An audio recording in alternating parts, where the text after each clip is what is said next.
Hello friends, welcome to online classes from Gurudev International School.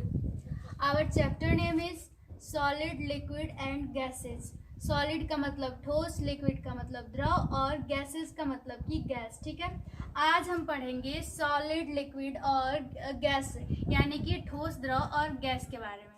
आप सभी देखते हैं और जानते भी कि हमारे चारों तरफ बहुत सारी छोटे छोटे या बड़े बड़े बहुत सारे वस्तुएं होती हैं। ठीक है, वो किसी न किसी चीज़ के जरूर बने होते हैं और उनका आकार होता है, मतलब अलग अलग, सबका अपना अपना अलग अलग आकार होता है, आयतन होता है, अपना अपना माप होता है और सब अलग अलग कलर के होते हैं। ठीक है, तो आखिर ये चीज जो होता है उसको हम बोलते क्या है? पदार्थ बोलते हैं।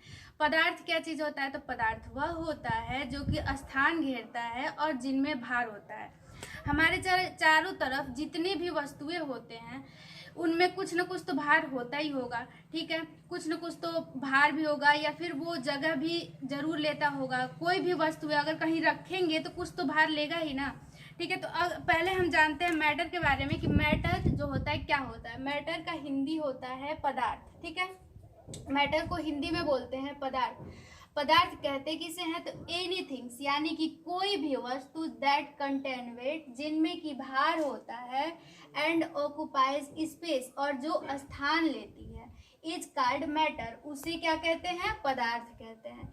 यानी कि पदार्थ किसे कहते हैं? तो कोई भी ऐसी वस्तु जिनमें की भार होता है और जो स्थान लेती है उसको हम पदार्थ कहते हैं। ठीक है, अब आपके दिमाग में आ रहा होगा कि ये पदार्थ बना किस चीज से होता है, या फिर आप खुद सोचिए कि ये पदार्थ आखिर बना किस चीज से होता है। इतने सारे पदार्थ होते हैं, बनते किस चीज से हैं? ठीक है, तो जानते हैं what is matter formed of, यानी कि पदार्थ जो होते हैं किस चीज से बने होते हैं।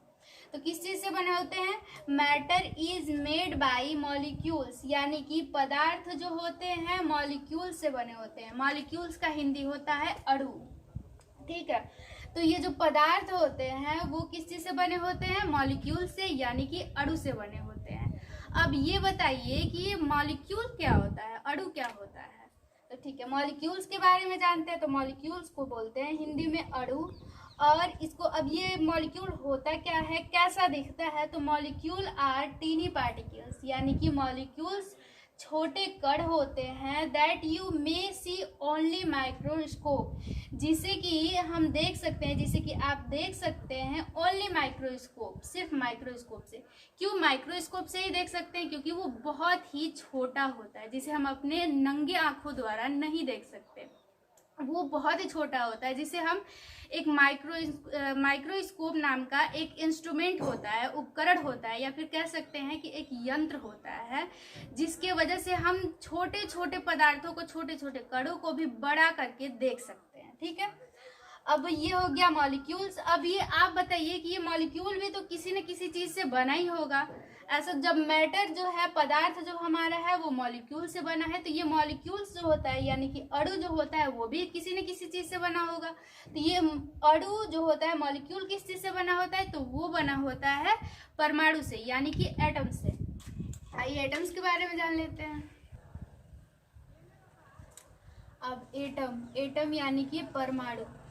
ये परमाणु किसे कहते हैं? तो atoms are smallest particles which make a molecules. Atoms यानी कि परमाणु आर स्मॉलेस्ट, बहुत ही छोटे पार्टिकल्स, कण होते हैं, विच मेक जो कि बने होते, जो कि बनाते हैं ए मॉलिक्यूल्स यानी कि अणुओं को। एटम्स आर स्मॉलेस्ट पार्टिकल्स, यानी कि एटम्स होते हैं, परमाणु जो होते हैं इतने छोटे पार्टिकल्स, कण होते हैं, विच मेक ए मॉलिक्यूल्स, जो कि मॉलिक्यूल्स को यानी कि अणु को बनाते हैं। यानी कि हम कह सकते हैं कि परमाणु बहुत ही छोटे कण होते हैं जिनसे कि अणु बने होते हैं, उसे हम क्या कहते हैं? एटम्स। अब बात समझ में आ गई, एटम्स किसे कहते हैं और मॉलिक्यूल्स किसे कहते हैं और मैटर किसे कहते हैं। तो एटम से बना होता है हमारा मॉलिक्यूल्स और मॉलिक्यूल से बना होता है मैटर। तो अभी भी अगर ना समझ में आए तो आप इस फिगर को देखिए। ये जो छोटे छोटे, सबसे छोटे छोटे होते हैं क्या? हमारा एटम्स।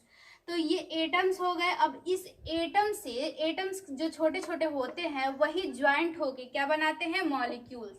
जो एटम छोटे छोटे छोटे छोटे जो भी पार्टिकल्स होते हैं वो जब ज्वाइंट हो जाते हैं तो मॉलिक्यूल्स बना देते हैं। देखिए ये छोटा छोटा है और जब ज्वाइंट हो गया एक दूसरे से तो यहाँ पर बड़ा बड़ा हो गया है, तो ये हो गया आपका मॉलिक्यूल्स। अब सभी मॉलिक्यूल्स एक दूसरे से ज्वाइंट होकर क्या बनाते हैं हमारा, तो मैटर्स। ठीक है, तो ये क्लियर हो गया। एटम्स जो होता है सबसे छोटा होता है, उससे बड़ा होता है मॉलिक्यूल्स और उससे बड़ा होता है मैटर। तो एटम से बना होता है मॉलिक्यूल और मॉलिक्यूल से बना होता है मैटर। ठीक है, क्लियर हो गया। ठीक।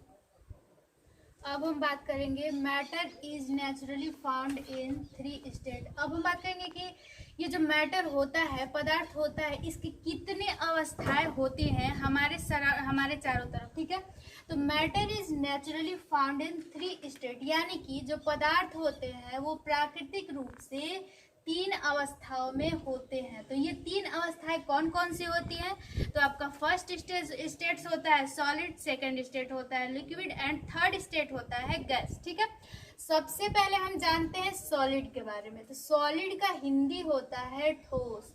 अब ये ठोस होता क्या चीज है, तो solid consist of fixed shape and volume, यानी कि जो ठोस होते हैं इनका आकार और आयतन दोनों निश्चित होता है। ठीक है, अब आप अभी समझ में नहीं आ रहा होगा कि ठोस का आकार जो होता है वो कैसे निश्चित होता है, आयतन कैसे निश्चित होता है। तो आप इस चीज से समझिए। मान लेते हैं कि ये डस्टर है। ठीक है, अगर हम पूछे कि आकार कैसा है तो आप बता सकते हैं कि कैसा है, लेकिन अगर हम पानी का पूछे कि पानी का आकार कैसा होता है तो आप नहीं बता सकते। किसी भी चीज का हम आकार अगर पूछे कि बॉल कैसा है तो आप बता सकते हैं कि गोल होता है। अगर हम पूछे टीवी कैसा होता है तो आप बता सकते हैं कि चौकोर होता है। अगर हम पूछे कि बेलना कैसा होता है आप बता सकते हैं कि बेलनाकार होता है। यानी कि ठोस जो होता है, जितने भी चीज होते हैं उनका आकार निश्चित होता है और उसका आयतन भी निश्चित होता है। लेकिन अब लिक्विड में क्या होता है, लिक्विड का देखिए। तो अब हम बात करते हैं लिक्विड की। तो लिक्विड का हिंदी होता है द्रव, या फिर हम इसे तरल भी कह सकते हैं। ठीक है, तो liquid consist of fixed volume but shape is not fixed. आपने ठोस में पढ़ा कि ठोस में जो आकार और आयतन दोनों होता है वो निश्चित होता है, लेकिन इसमें क्या है, liquid consist of fixed volume. Liquid में जो होता है वॉल्यूम यानी कि आयतन निश्चित होता है, बट लेकिन शेप इज नॉट फिक्स्ड, लेकिन आकार जो होता है वो निश्चित नहीं होता है। तो आपने देखा कि सॉलिड में आकार और आयतन दोनों निश्चित होता है, लेकिन लिक्विड में वॉल्यूम यानी कि आयतन निश्चित होता है, लेकिन आकार जो होता है वो निश्चित नहीं होता है। आप देख सकते हैं कि अगर हम आपसे पानी का पूछे कि पानी का आकार कैसा होता है आप नहीं बता सकते, लेकिन अगर हम पूछे कि किताब का आकार कैसा है तो आप बता सकते हैं। तो इससे समझ में आ जा रहा है कि ठोस का जो होता है आकार होता है निश्चित, लेकिन द्रव का आकार निश्चित नहीं होता है। अब बात करते हैं आयतन की। तो ठोस में आयतन निश्चित होता है, लेकिन द्रव में आयतन जो होता है, द्रव में भी आयतन निश्चित होता है। कैसे कि अगर हम पूछे कि पानी कितना लीटर है तो आप बता सकते हैं। दूध का पूछे दूध कितना लीटर है आप बता सकते हैं। इसका आयतन निश्चित होता है तभी तो बता सकते हैं। तो अब लिक्विड का एग्जाम्पल क्या हो गया, वाटर, मिल्क या फिर ऑयल या फिर बहुत सारे चीज हैं। अब इसे हिंदी में हम क्या बोलते हैं, द्रव का आयतन निश्चित होता है लेकिन आकार जो होता है वो अनिश्चित होता है। ये ठोस के बारे में पढ़ लिए, द्रव के बारे में पढ़ लिए। अब हम पढ़ेंगे गैस के बारे में। तीसरी अवस्था है हमारा गैस। अब हम बात करते हैं गैस की। तो gas do not have any fixed, यानी कि गैस में कुछ भी निश्चित नहीं होता है। शेप और वॉल्यूम, ना आकार निश्चित होता है और ना ही आयतन निश्चित होता है, जैसे कि ऑक्सीजन और जैसे कि ये कार्बन डाइऑक्साइड। आप खुद देख सकते हैं कि अगर गैस का हम आकार पूछे कि गैस का आकार कैसा होता है तो आप नहीं बता सकते। अगर हम इसका आयतन पूछे तो वो भी आप नहीं बता सकते। क्यों? क्योंकि इसका आकार और आयतन होता ही नहीं है। यानी कि हम कह सकते हैं गैस का ना ही आकार निश्चित होता है और ना ही आयतन निश्चित होता है। अच्छा, एक चीज और है, ठोस, द्रव और गैस, इन तीनों का अणु कैसा होता है। तो जो ठोस होते हैं इनके जो अणु होते हैं बिल्कुल पास पास होते हैं, इस वजह से उनके बीच में जो होता है मूवमेंट नहीं होता है, इस वजह से वो ठोस होते हैं, उसको हम छू सकते हैं। और जो लिक्विड होता है उसके मॉलिक्यूल्स जो होते हैं वो ठोस के अपेक्षा में थोड़े दूर दूर होते हैं। तो और जो गैस होता है उसके मॉलिक्यूल्स जो होते हैं वो बहुत दूर दूर होते हैं, इस वजह से वो फैल जाते हैं, उसे हम उसके जो अणु होते हैं पास पास नहीं होते हैं। ठीक है, अब आप लोग होमवर्क नोट कर लीजिए। अब ये आपके लिए होमवर्क लिख दिए हैं, आप लोग नोट कर लीजिए, फिर उसका आंसर आप अपने नोटबुक में लिखिएगा। ठीक है, अब इसका मतलब समझ लीजिए। Question number first, what is matters यानी कि पदार्थ क्या है। What is matter formed of यानी कि पदार्थ जो होते हैं किन चीज़ों से बने होते हैं। And question number third, what is atoms यानी कि परमाणु क्या होते हैं।